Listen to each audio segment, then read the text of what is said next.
આજે બર્ધન ચોક વેપારી એસોસિએશનમાંથી આજે જે બંધનું એલાન પાડેલું છે, આજે અમે મા રેલી લઈ અને કલેક્ટરશ્રીને ત્યાં આવેદનપત્ર આપવા જવાના છીએ।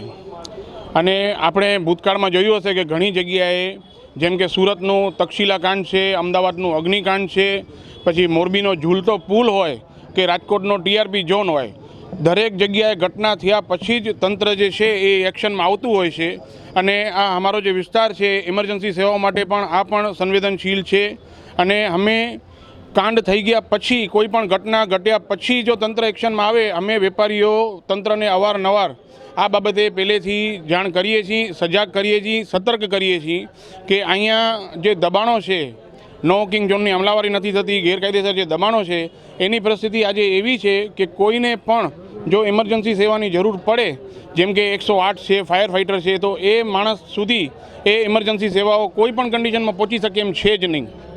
અને આ બાબતે તંત્રને છેલ્લા ઘણા સમયથી અવારનવાર જાણ કરવામાં આવે છે, પણ તંત્ર સતત નિષ્ક્રિય રહ્યું છે આ બાબતમાં। જે તંત્ર જે કામ કરે બી છે તો એની કોઈ લાંબી અસર દેખાતી નથી।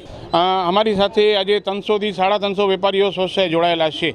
300થી 350 દુકાનો બંધ છે, સજ્જન બંધ પાડી અને સ્વચ્છાએ બધા વેપારીઓ પોતાની મરજીથી આવેલા છે।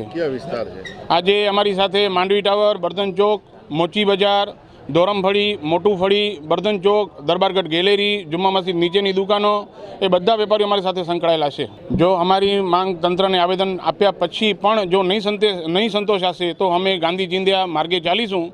અને અમારી પાસે જે ક્રમબદ્ધ જે પ્રોગ્રામો છે, એક પછી એક અમે પ્રોગ્રામો તંત્રને રજૂઆત કરવા માટે આપ્યા રાખશું।